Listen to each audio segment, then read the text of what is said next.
This is my hot tub build.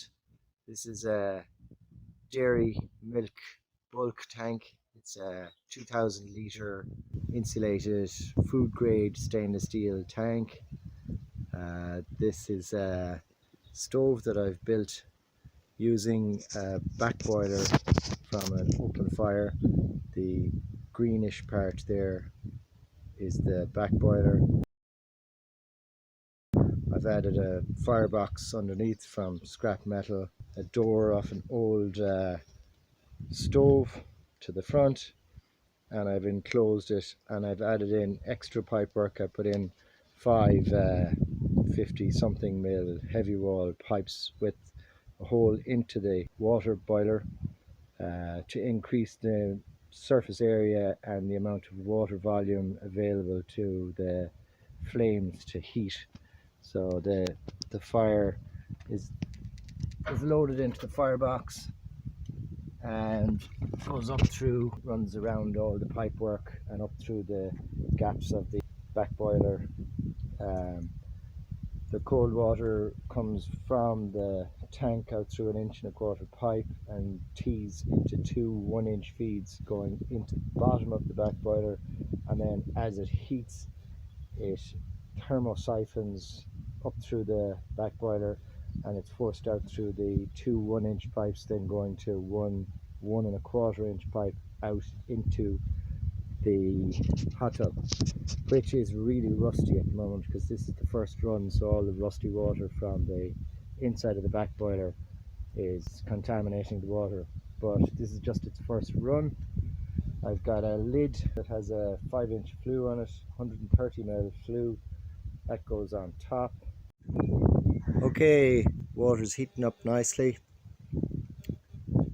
It's uninsulated at the moment. The plan is to wrap the whole thing in ceramic insulation or rock wool or something like that to retain any of the heat that's currently being lost to the atmosphere and get all of that transferred to water.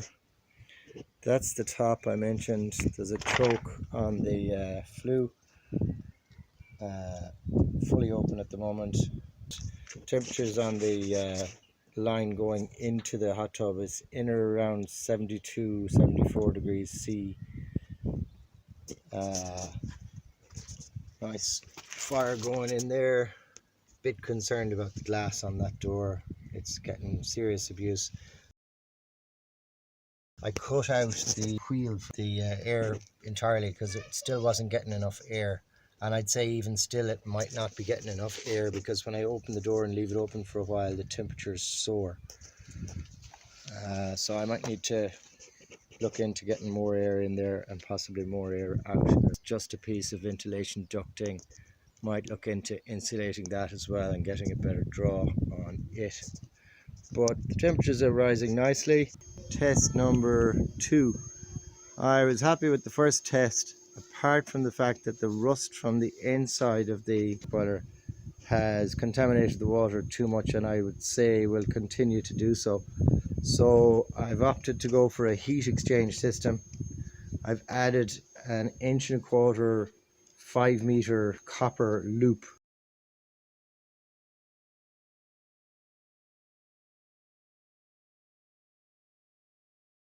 coming off the boiler and around the inside of the tank and out and back to the boiler again working on a thermosiphon. This is my temporary header tank, an old saucepan. It's connected via a T at the highest point, so it doubles up as a header tank and an air vent. And you can see even before I've lit it, the water's gone all rusty already. I was really happy with the last one, considering there's no insulation on the pipework.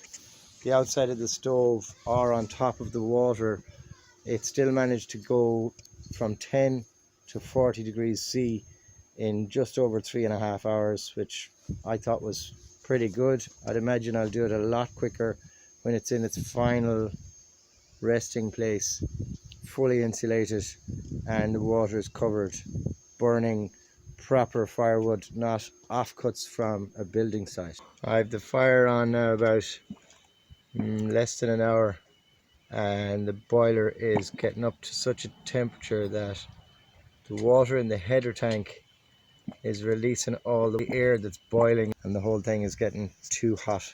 So I'm just going to let it burn out. Oh, that was a bit scary. It was boiling here in the header tank. The temperature of the return pipe going back to the boiler it rocketed. It went basically from around 12 degrees up to 33, 34, which meant the water going back into the boiler was warm, which then meant the fire, which was going full tilt in the boiler, which I've since damped, was causing the water to boil within the burner. You could hear it popping and bubbling like crazy, reaching dangerous temperatures, and I'd say pressure, but for the fact that it's an open system. We haven't got enough plate area, I think is what they call it, enough surface area for the heat in the copper pipe to release as it goes around before it gets back to the boiler. It should be down to the temperature of the water in the hot tub in general, but it's getting there much too quickly and it's not cool enough.